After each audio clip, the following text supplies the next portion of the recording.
Magkikitaan tayo ngayon. Actually, nagsasorry siya.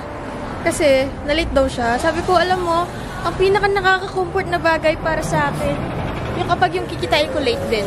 Para na rin to sa mga magiging guest ko in advance. Okay lang kung late kayo. Sobrang tanggap ko yun. Mas masaya pa ako kung late kayo. Huwag kayo nagmamadali. Kasi kailangan din naman tayo dapat nagmamadali sa buhay. Okay lang yan. Huwag kayo tatakbo. Hayaan nyo yan. Mas okay pa na ako yung naghihintay. Kasi ako yung late. Ganon. Huwag na kayo magtaka kung bakit putok yung labi ko. Nadapa lang naman ako 2 days ago. Yan. Meron pa ako sa tuhod. Gusto mo makita? Alright. Kaya, mala Angelina Jolie ang labi ko ngayong araw. Pero okay lang yan. Tapos na. Pass is pass. Pag tapos na, huwag na kayong naninermon. Kasi tapos na. Natuto na ako.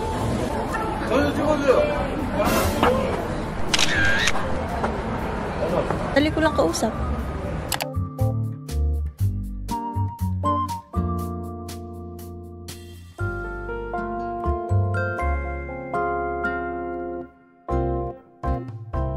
Ikaw na lang.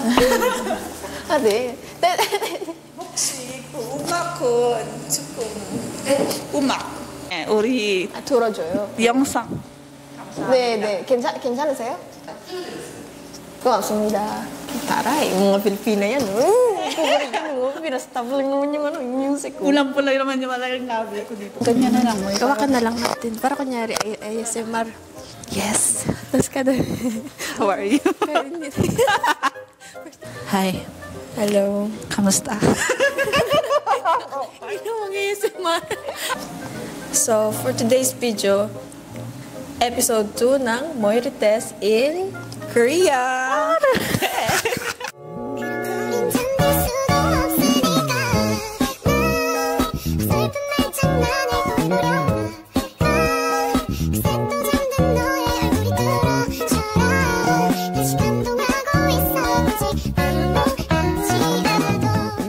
So, thank you po for being here. Thank you po for inviting me. Ay, ate, total extrovert ka naman. Ikaw na lang magdala sa akin. Sobrang nahiya ako, ate. Oo, eh. Nagkita na kami dati ni ate. Ay, sino muna si ikaw? ate. Ano ba yan? Ay, Chingu. Ano ka na ba? 24. 27, di ba? 1997. Hindi, 2000. Tulugo mo? Totoo nga. Mukha lang akong tita, pero 2000 ako. Totoo. Magta-try na lang ako. Totoo? Pero ayoko na magpapatihin. Akala ko matanda pa ako sa'yo. Talaga ba? Kasi nung nakita kami sa trend, ang batang-bata niya. Walang ka-makeup. Kakainis naman yung mga baby jeans na mga to. Pero hindi maganda kapag baby face. Bakit? Kasi yung ibang tao hindi ka nila i-respect. Talaga ba? Kasi kala nila bata-bata ka lang. Bata ka lang, ganyan. Diyan nga sa school, nagkwento na ako. Wait lang. Ituloy mo lang. Huwag na tayo mag-intro. Sa school nga namin, ang dami na, kasi nasa community ako ng mga international students. So, yung mga Koreans, minsan lang namin silang nakakasalamuha. Pero pag yung mga Koreans nakikisalamuha sila sa amin, parang hindi na sila nag-John Demal. Body-body na lang. Mga 23, 24 pa lang sila. Medyo na-shock ako doon sa part na yun. Kapag may mga nagpapanmal sa akin, lalo na sa GS25, sinusugod ko. Talaga? Sabi ko, bakit ka magpapanmal? Customer ako. Kasi kapag alam nila na foreigner ka, ano-ano Oo, ka? kapag foreigner ka, parang, okay lang, ganyan. Medyo na-offend ako minsan. Oo, nakaka-offend siya. Hindi totoo. Kasi diba sa culture nila, yung respect, kahit 1-year-old lang, dapat, may ka talaga. Oo. Pero sa mga foreigners, wala silang ganun. Sa akala nila kasi, parang hayaan mo lang kasi hindi mo alam na Chondenmal yun o hindi. Kasi minsan akala nila wala tayong alam, no? There were times na parang, alam mo yung mga bata lang talaga, parang 19, 20 years old, tapos hindi sila John Demal sa akin. Nawalan ako ng gana makipag-bonding. Parang sino ka ba? Bakit ka naman? Bakit parang bastos ba? Parang ano ba yung Korean culture? For Korean lang? How about sa mga foreigners? Yung pagbabanmal or Jondamal? Ganun. Isa yun sa mga struggles namin. Yes. Hanggang ngayon. Pakilala na ako. Hi guys. Napaka-anonymous niya. Shit, nakakapaka. Hi guys, this is Ira. Thanks for inviting me here, Moy. And I'm currently a student in Korea. Taga Rizal ako sa Philippines and now dito sa Gyeonggi-do. So, I am a graduate student. Mabuhay! Sabi mo, nag-aaral ka lang isang araw. Nung I'm a nag-ano tayo graduate student. Ibig sabihin, nagmamaster. mag-master ka na. Ganun. Akala ko tapos na. Kasi nung last time nagkita sa tren, nagaling ka sa school. Oo nga, pala. Pero magkape muna tayo bago tayo mag-isa. Kasi parang feeling ko kailangan natin. Di ba mahilig ka din sa kape? Opo. Alam mo, nagkita na rin kami ni Cristel Kailan te? sa kasal ni Joseph. Pumunta ka din doon nun? Kasi nga, di ba lumaki ako with Koreans? So yung parents ni Joseph, si Joseph sa ibang bansa siya tumira. Pero si Wang, kapatid ni Joseph, Yung isa pa. oo, sa Philippines dati, missionary kids sila, di ba? And lumaki ako sa missionary. So ayun, nakakalaro namin sila Kaya ng nandun soccer. ka. Sumama ako sa nanay ko. Kasi sinunang nanay ko, sabi niya, kilala mo ba to? Tapos sabi ko, sama ako, fan ako niyan. Kaya nung alam mo, pumunta ako nung kasal na yun. Sobrang fan na fan talaga ako. Ganyan pa ako. Nakita kayo. Nakita kami ni Crisel. Sabi ni Crisel sa akin, akala ko kung sinong Pilipino. Gumanon siya na parang may nag-hi sa akin. Alam mo naman pag fan ka, di ba? Katulad na nangyari sa'yo. Parang overwhelmed. Hi, pwede ka ba picture? Yung bigla kayo mag-shock sa isa't isa. Sabi mo, lumaki ka sa Korean? Tara? Lumaki pa ako mo eh. Mas malaki ka sa Lumaki yung puso mo. Lumaki ako sa with Koreans, sa mga missionary sila sa Philippines na walang anak. And then meron silang mission sa Philippines. Tapos ayun, isa ako sa pinag-aral. And then, yun na, tumira din ako kasama nila for 15 years. Pero hindi ako magaling mag-Korean. Simula Simula 13 years old. hanggang ngayon na. 15 years na ba? Oo, basta 13 years old hanggang bago ako pumunta dito. Sa Pinas, sino kasama mo sa Pinas? Ayun, sila. Sila din. Kasi doon na sila nakatira for 20 years. Ay, yung mga mama at papa mo. Wala na akong parents. Like, yung mom ko, wala na siya. And then yung dad ko naman, nag-i-exist pa siya, pero umuwi siya sa ibang door. Yan. Yung dad ko, Muslim. So, marami siyang asawa. And then, they separated when I was 4 years old. And then, yun. Yung mom ko, namatay na siya. And then, pero meron akong kapatid, isa. Tapos yung dad ko naman, recently ko na lang siya nakita nung college ako. Pero wala pa din connection since marami siyang mga anak. Ganun, mahirap na yung connection. But anyway, napatawad ko na siya. Ganun. Tapos, nung namatay si mama mo, doon mo na nakita yung mga Korean parents mo ba? Nung namatay yung mama ko, meron siyang sulat na iniwan sa tita ko. Tapos ayun nga, kinuha ko ng tita ko. I was grade 5 that time. Ang ginawa ng tita ko, meron silang conflict ng mga tita-tita ko. Ang ginawa ng tita ko, ayaw niya kunin yung diploma. So ang ginawa niya, pumunta kami sa Pasig kasi doon kami nakatira. Ang ginawa niya, binalik niya ako sa grade 1. So ako yung top 1. Binalik ka sa... Kami ng kapatid ko. Bakit? Kasi ayaw niyang kunin yung diploma dun sa kung saan ako nakatira. Kasi nga meron sila mga conflict. Malayo ba?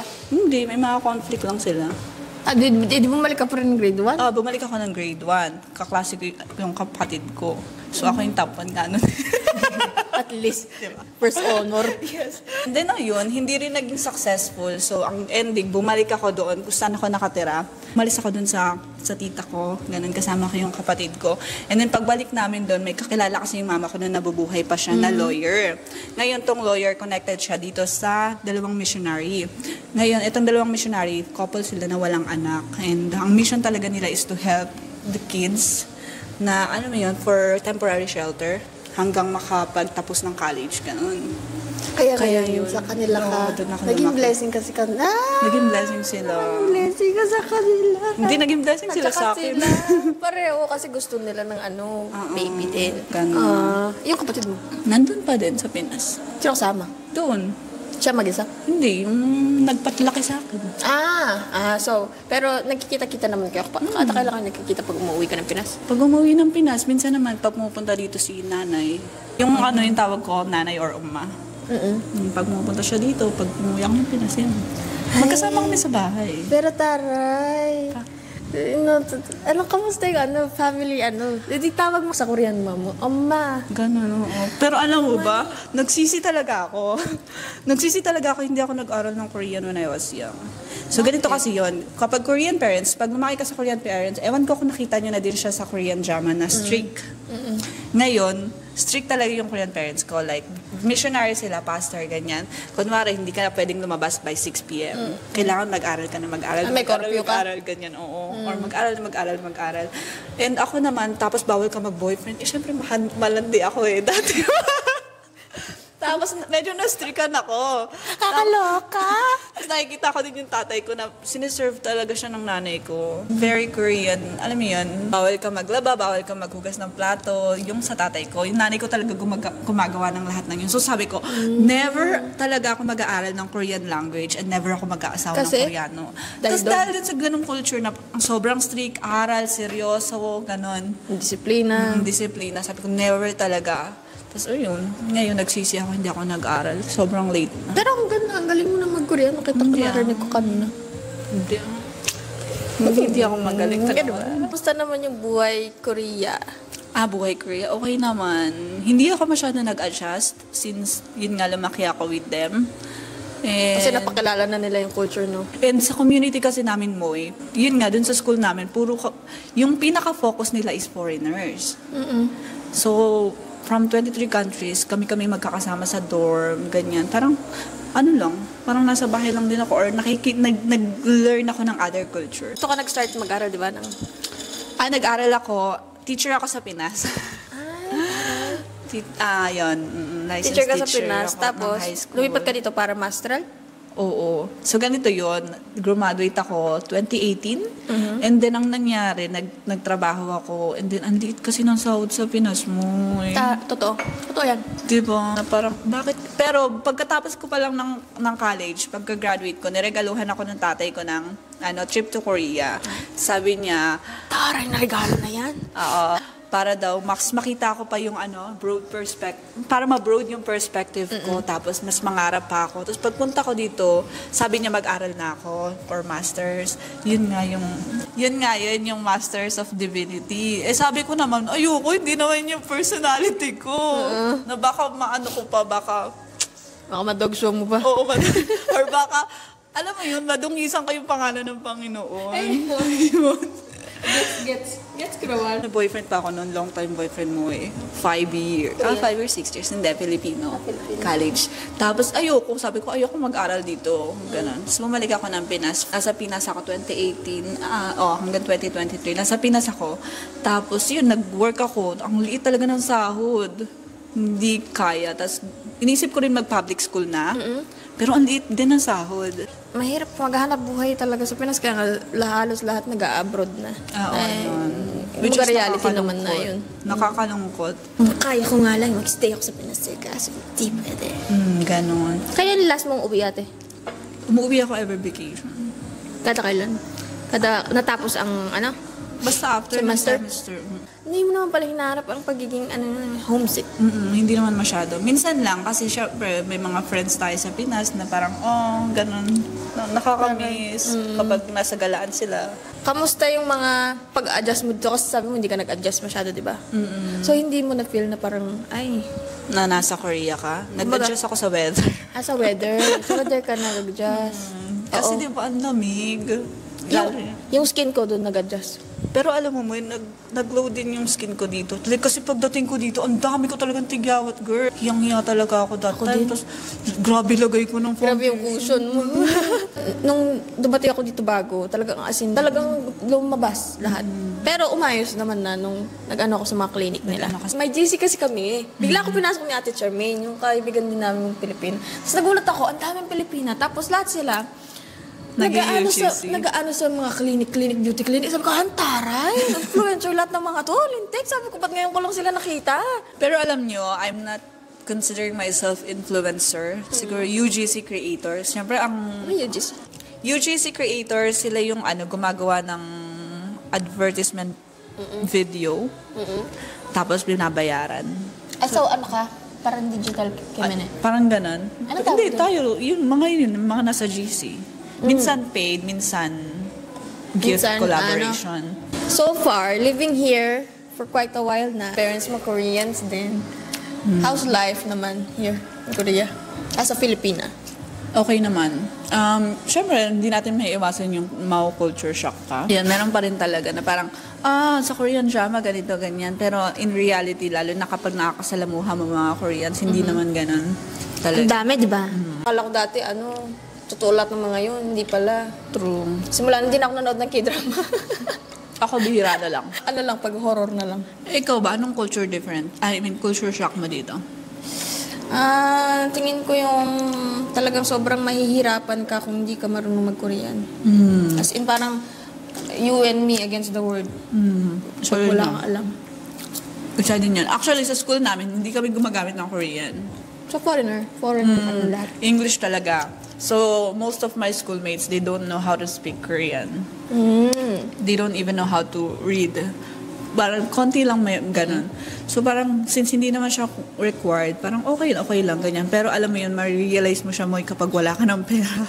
Kasi? kailangan mong mag-alba. Siyempre, may mga naman, halimbawa, may marunong ka mag-Korean, tapos may, kunwari, kakilala ng ganyan, nakakapaghalba. Ano yung mga realization versus expectation? Pinapanood mo lang dati sa K-drama, pero hindi naman pala totoo, OA lang. Ayun, lahat ng Korean, gwapo. Doon sa bahay naman, may mga bumibisitang Korean. Halimbawa, nag-mission sila. Hindi naman talaga, ganun. Pero dito talaga makikita mo talaga. Tapos makikita mo dito na yung karamihan sa mga Korean, nagme-makeup sila.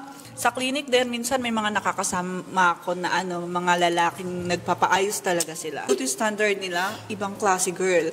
Ako, hindi ako nag-aayos sa Pinas. Ako din. Wala. Kahit lumabas ko nung... Lalabas ako kahit walang bra, walang pakialam. Kahit di ako maligo, walang pakialam. Pero dito, lintik na yan. Kailangan nakaayos ka, lintik. Dapat patmaske yung buhok mo, dapat dry. Oo. Kapag lumabas ka ng ng basa. Na hindi ka na blow dry. Oo, hindi ka presentable. Parang ganun. Parang parang ang dugyot mo. Parang hindi ka masyadong nag-ayos, pinabayaan mo yung sarili mo kung lumabas ka nang hindi nag-blow dry.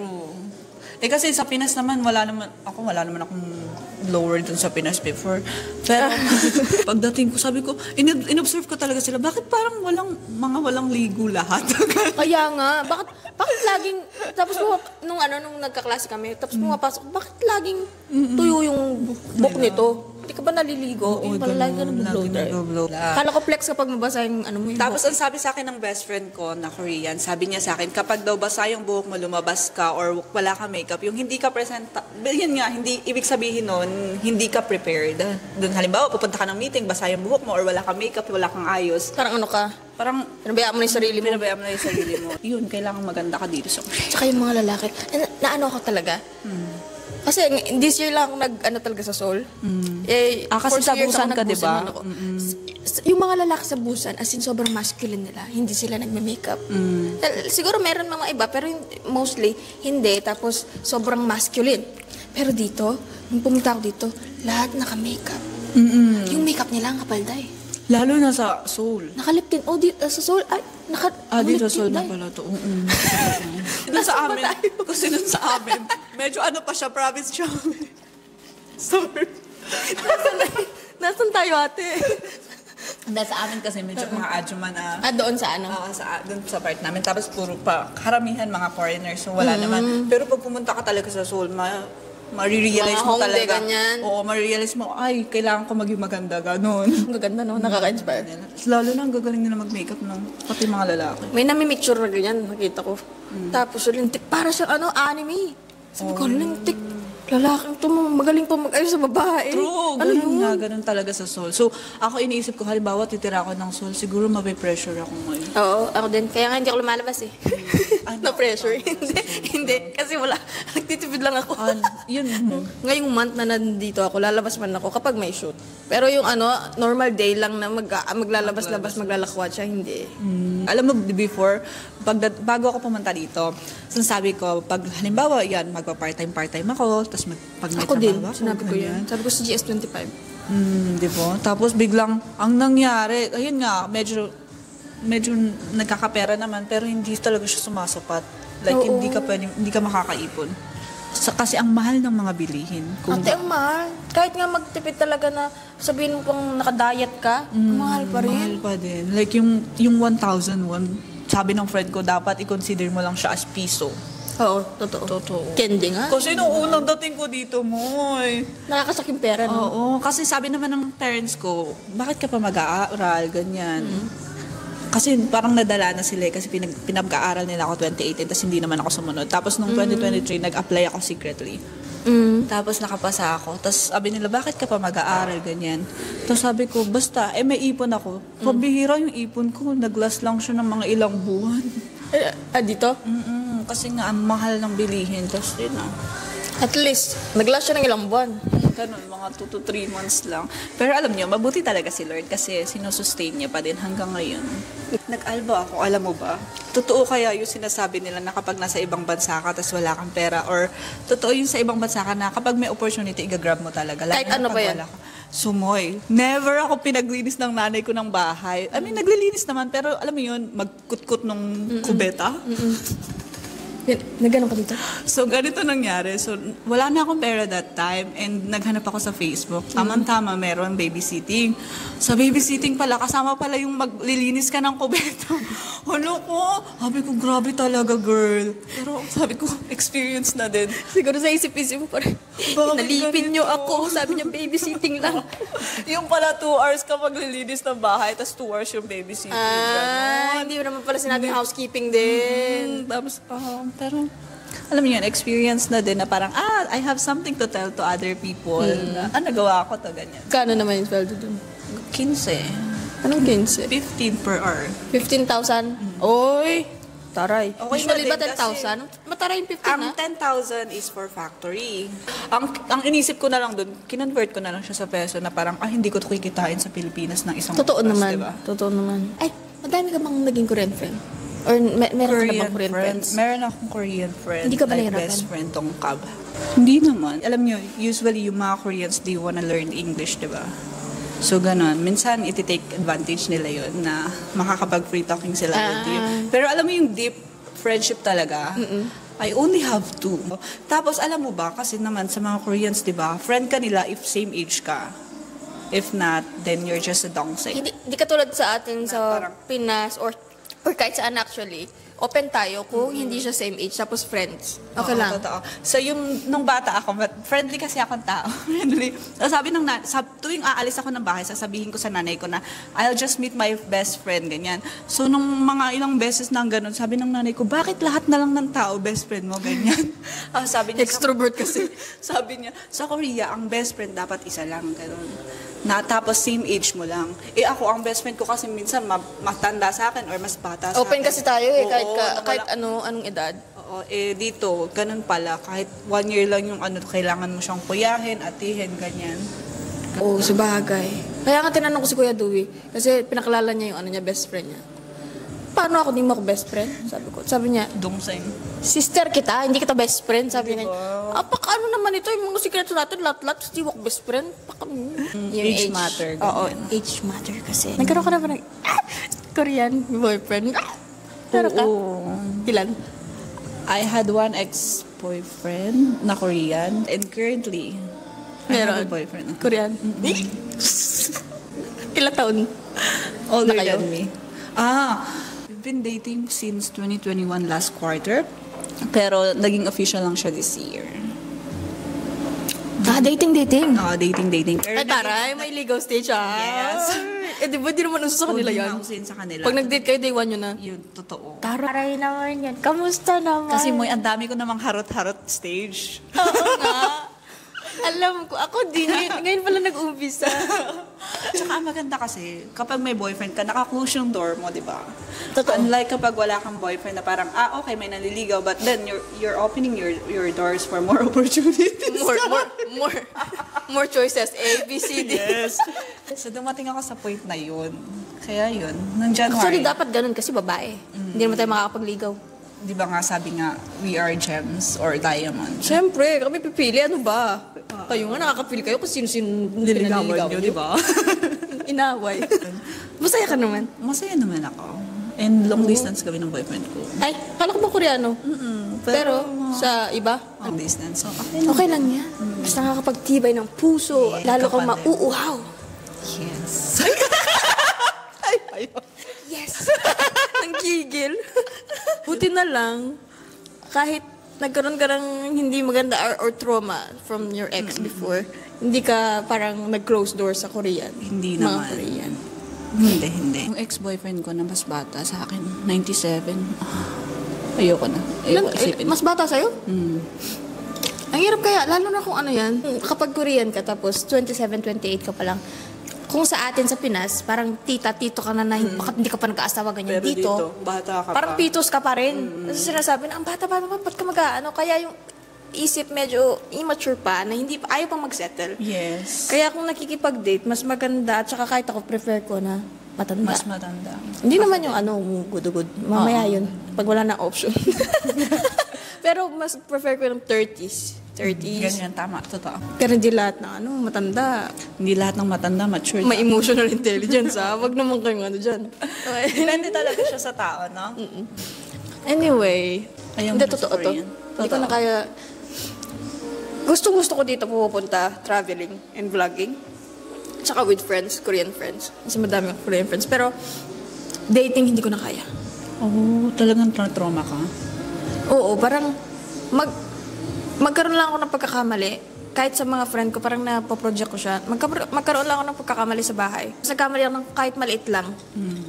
Nagkakaroon ng anxiety hanggang ngayon, nandun pa rin. Kapag nagkakamali ako, feeling ko, magagalit sila ng sobra, kaya magkakaroon ng silent treatment, kaya may gagawin na hindi ko gusto, na nakakasakit. Hindi madali makipag-relationship sa Koreans. Alam niyo yun naman, mga Koreans, dapat may pera ka din.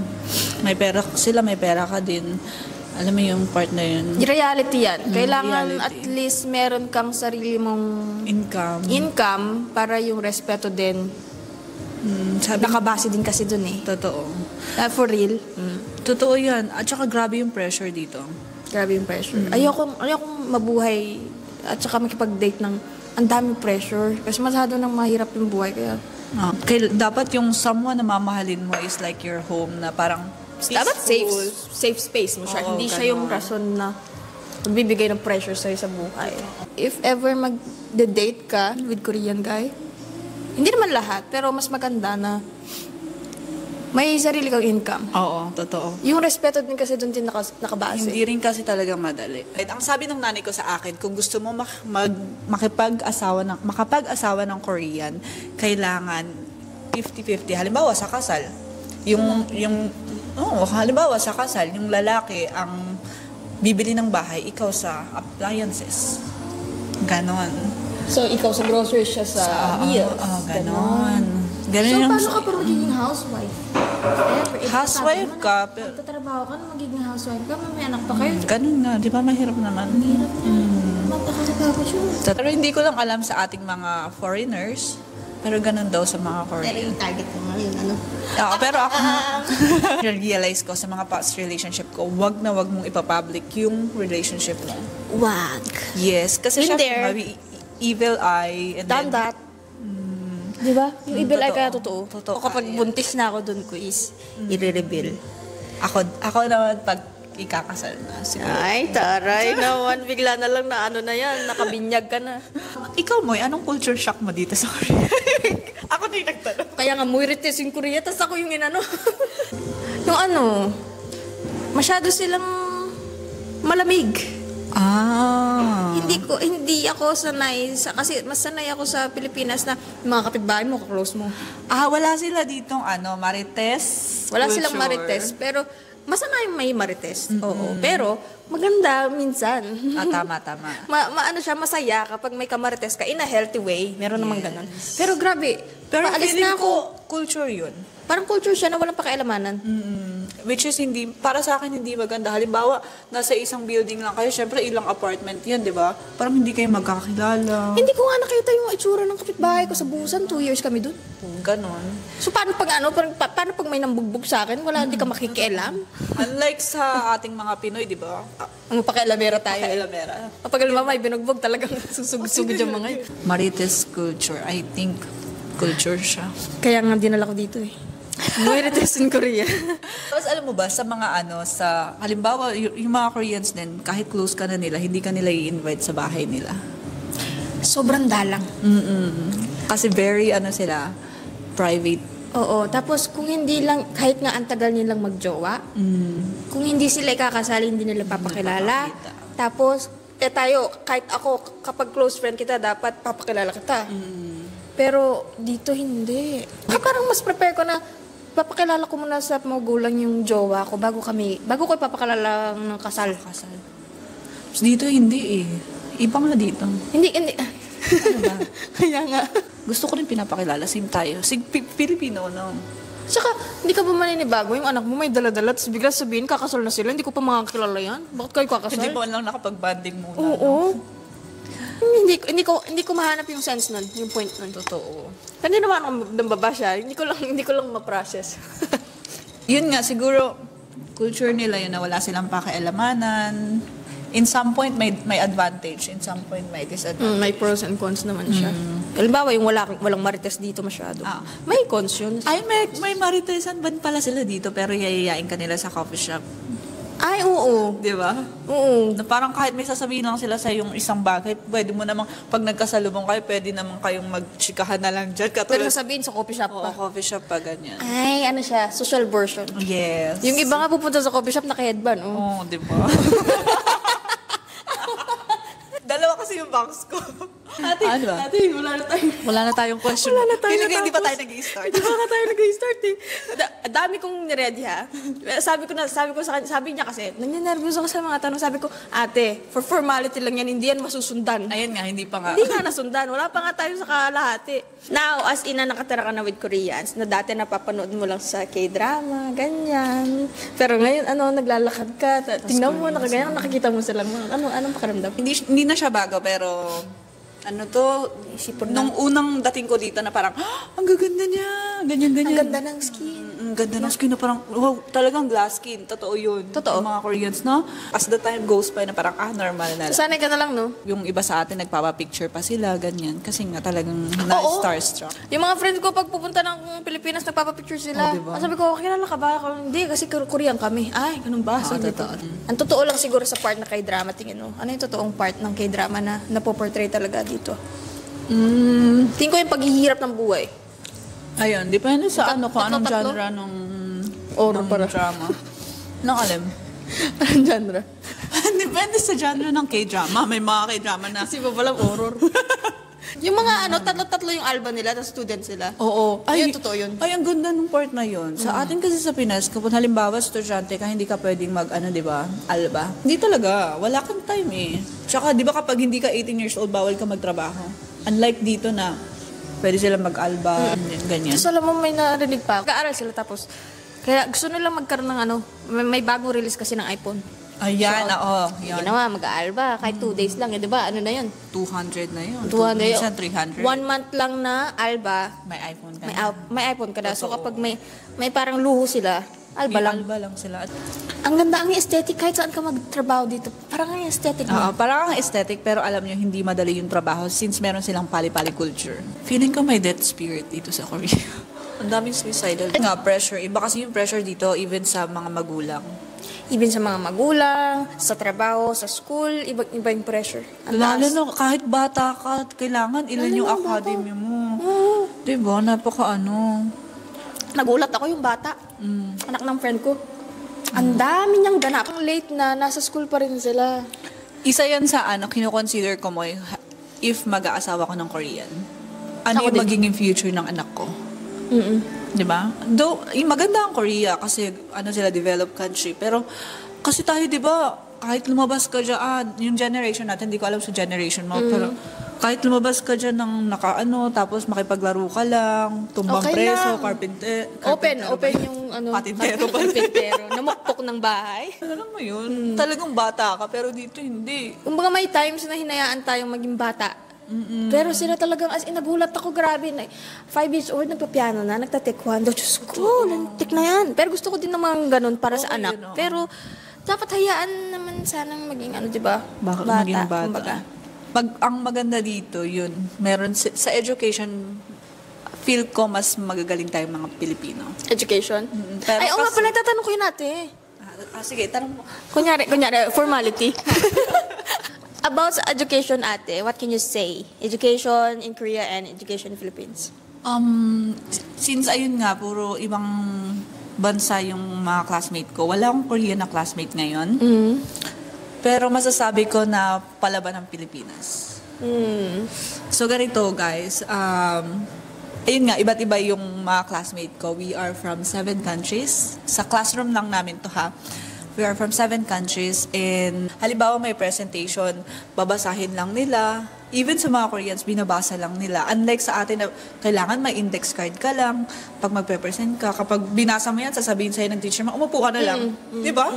Ganon. Parang ako na lang mag-aano yan. Pero dito, hindi ganon. And isa pa, na na-realize ko, hindi basta-basta pwede i-critic ng mga professor yung mga students, lalo na yung mga Koreans, kasi hindi nila mahina yung loob nila to receive criticism. Like, halimbawa sa papers, hindi mo pwedeng malito, ganyan.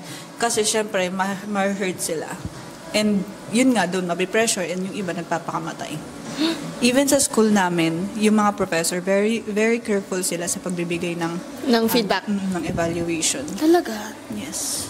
Ngayon, nag-iingat na sila. Nag-iingat sila. Kasi ang dami nagpapakamatay na bata eh. Pero kasi sa atin, parang normal lang yun na umupo ka na lang o kaya tumayo ka dyan. Di ba? May mga inubad pa nga ang short nung bata kami. May ganyan ka pa, di ba? Gaganyan ka pa. Kaya ako masasabi ko na tayong mga Pinoy, maganda yung educational system sa atin. It's just discipline. Discipline is just that kulang tayo sa access. Since hindi siya natutugunan masyado ng government. Pero ako naniniwala talaga ako palaban tayo mga Pinoy. Totoo yung personality din natin. Di ba? Hindi tayo nung parang lampang bata, ganyan. Saka matibay yung loob dahil doon sa mga naging disiplina, kahit sa way ng pagpapalaki ng magulang. And then siguro yung naisip ko kung bakit ayoko nang mag-settle with the Korean, parang for now lang. Kasi dahil sa society, social standard, beauty standard, yung environment, maganda, sobrang convenient ng lahat, pero yung pressure tsaka competition na meron sila sa isa't isa, hindi ko papangaraping maranasan ng anak ko. Totoo.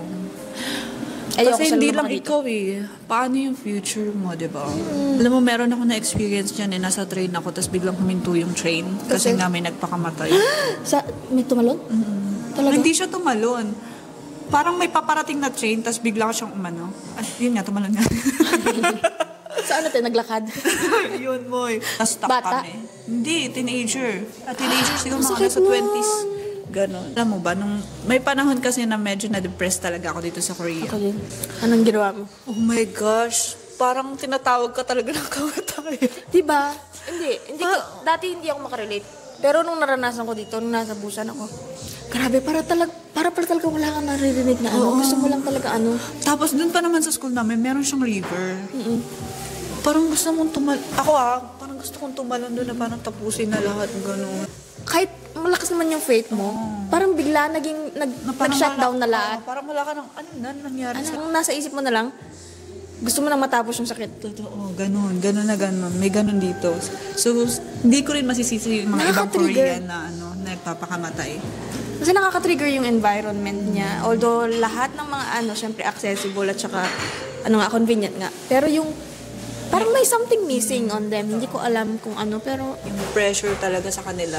Parang may kulang na parang kahit siguro as a Korean, kahit Korean ka, parang feeling mo hindi ka belong sa kanila. Yes. Parang ganun. Kaya siguro ganun na... Kasi nga, wala rin silang pakialamanan. Ang hirap din makapag-friend sa kanila, di ba? Alam mo ba, I was expecting na it will be like Tony Talks. Ganun din yung plano ko eh. Maging Moirites talaga. Moirites. Pero, gagawin ko sana, kaso...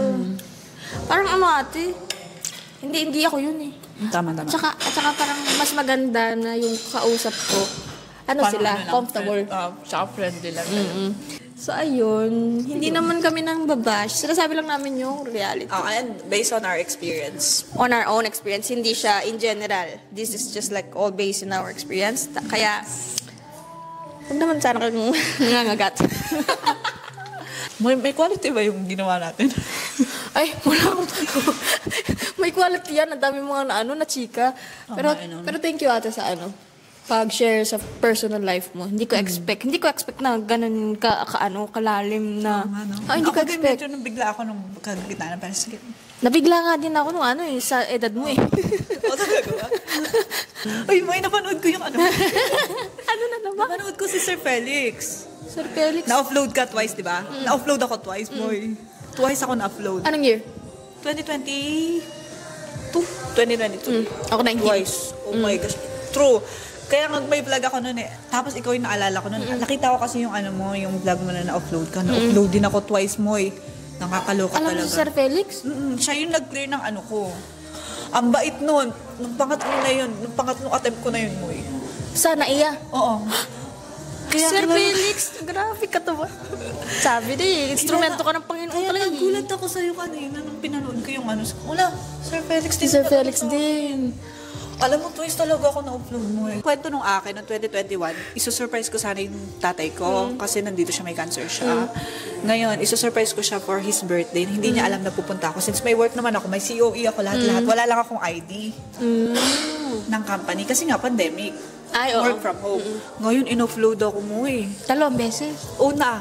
Tapos pangalawa, sabi ko may ano po ako, may boyfriend po akong ganyan. Tapos ang sabi nila, kailangan mo ng CFO. Ay, oo, ako yun. CFO ako na ano. CFO. Tapos ayun, balik na naman ako. Ang mahal kaya nung ano, kahit pa balik-balik lang sa airport. My goodness. Yung ano ba yung flight ticket? Yun. Pero Nakakainis. na-refund naman, di ba? Sa Cebu Pacific. Ay, sa akin hindi siya na-refund. Sa akin Nawala yung 20K talaga as in. I-email mo. Ay, 2019 pa yun ate. Sabog. 25 na ako ate. So pareho tayong na-offroad. Tapos isang tao lang din yung tumulong ko, Sir Felix. Sobrang thank you talaga ako kay Sir Felix. Sir Felix ng immigration na NAIA Terminal 1. Tama? Terminal 1 ba siya? Oo, alam ko, Terminal 1 siya. 3. Terminal 1 ako dumaan eh. Terminal 3 ba? Terminal ba ako that time? Basta Sir Felix din yun. Kaya Sir kanina, Felix, maraming salamat po. Ay, grabe po. Kung alam nyo lang yung laking tinik na nawala sa loob namin. Tsaka mo, alam mo kung hindi niya ako inano, kinlear, wala ako dito ngayon. Ako din. Kasi dito na ako nag-apply for ano yun, for student. Ay, talaga dito ka na rin. Ah, pwede pala yun. Hindi, may namita akong friend, tapos sabi niya sa akin, ba't di ka mag-aral? Siya yung ginamit ni Lord eh. Ba't di ka mag-aral na ano, ganito? Kaya mo naman sa ano, sa wala akong pera. Hindi, kaya mo yun sa school namin, try ka lang. Tapos ayun, nag-submit ako. Tapos kinlear ako ni Sir Felix, nakapunta ako ng Korea for travel. For travel. Nag-meet ko yung friend ko. Tapos naging student na. Taray mo naman, Sir Felix, nakapagpaaral ka. baka naman pagalitan yung mga darating na ano. Alam niyo na vlogger ka? Kaya nga inalis kinlear niya yung ano ko. Kasi alam na niya kung sino or saan ako nakikitulog or saan ako nag-i-stay. Sabi ko kay Sylvia, ay kay Sylvia Kim. Sabi niya ngayon, pinapanood daw niya. Pag daw wala silang ginagawa, nanonood daw sir ng vlog. Tapos ayun, hindi ka na nakikipagkita sa boyfriend mo. Ay, sabi ko, ang tagal na po namin nag-break. Grabe yung trauma pag na-upload ka. Nanginginig ako, day. Ngayon, clear na ako, pero iba pa rin talaga kapag Iba nasa pa rin. airport ako. Nanginginig ako ng tet. Sabi ni Sir Felix, ba't ka nanginginig? Wala ka namang ginagawa masama. Totoo. Thank you, Sir Tadhana. Felix. Thank you po. Pagpatuloy niyo lang po. Ay, mo, na-scam ako dyan. Bakit? Eh, di ba na-upload na ako? Siguro, ano din to sa kanila lesson. Na-scam ako ng 35,000. Saan? So, na-upload ako once. Tapos, yung second attempt ko, nag-post kasi ako sa Facebook, yung anong mga offload ba yan? Sabi ko, baka alam yung under the table. Kasi that time, may sakit talaga yung tatay ko. Gusto kailangan mo stage siya puntahan. 4. Oo. Cancer stage 4. Ngayon, gusto ko i-surprise. Kasi nasa hospital nandito, hindi naman pwede sila sa Pinas, di ba? Kasi mahal doon pag Koreano. Ngayon, under the table. Sa ang pakilala niya sa akin, Aris Maraan pa nga yung pangalan. Shout out. Shout out mo nga. Hinting na yan. Nagpakilala siya, tapos sabi niya, kailangan ko na magbayad ng 35K. So, nagbayad ako mo eh. Si Yun na. uto-uto ako, di ba? Uto-uto tayo nun eh. Ang una kong binayad, ang pagkakatanda ko, 26. Ganon. Tapos, hindi ako nakalabas mo. 26. Tapos, sabi niya, magsabi ka sa akin pag nasa airport ka, yun nga siya daw yung Tapos binayaran ko na 35 mo eh. Alam mo, hindi talaga ako nakalabas. Tapos nung chinat ko na siya, wala na mo eh. Bilak ka? Kaya wag kayo magtitiwala talaga sa Facebook. Lalo na yung mga offload na kesyo may napalabas sila, ganyan. Kailangan mo na Hindi, mahirap. Mahirap sa immigration. Hindi. Kahit ano pa sabihin nila na under the table, ganito, ganyan. Mahirap siya, no? Wala talaga. Hanggang ngayon, 35K mo eh. Kung sana in-invest ko na lang yun. Kumita pa yun. Wala na. Lesson. Ganyan talaga. Everything happens for a reason. Yes. Ano pa? Ano? Aris Maraan. Hindi ko alam Shout kung out. ano. Aris Marahan. Lagi ko ba? Sige. Sobrang salamat ate sa pagiging second guest ko. Thank you, Pagpunta. Mami. Bakit ako pala yung una mong inano? I mean, bakit ako una mong dinita? Yung iba ba? Kailan ba sila? Eh, ikaw kasing pinaka-ano. Nakita ko na. Na ano? Nagkita ka na kasi tayo. Sabi ko, ito na lang. Alam mo naman, introvert. True. Si ate na lang yan. Hindi pala ate yung tawag ko nun sa'yo. Ano ba? Student na lang, si student na lang. Si student. Hindi ko expect na akala ko 18 ka lang eh. Talaga ba? Ay, Kakainis tong baby face na to. Pero siguro nung pitos ka, mas mukha ka pang pitos sa pitos. hindi. Grabe naman yan. Tako na. Pero alam mo, iba talaga yung skincare ng Korean, no? Ang ganda ng yung mga clinic. Sobrang proud ko nung napasok ako sa GC natin ng mga Pilipina. Tapos in-stock ko kayo isa-isa kasi nag-follow back ako lahat. Lintik na yan. Magkano lahat sila sa clinic. Mag-suggest lang kayo kung ano pang gusto nyong malaman o ano dyan sa comment section na. Kasi ano lang to, kumbaga hindi ko alam. Hindi ka nga alam. Dapat nga formal eh. Pero hindi kasi ako yun. So anong masasuggest nyo for a better content? Thank you po, Miss Ira. Thanks, for guys, being for watching. the guest.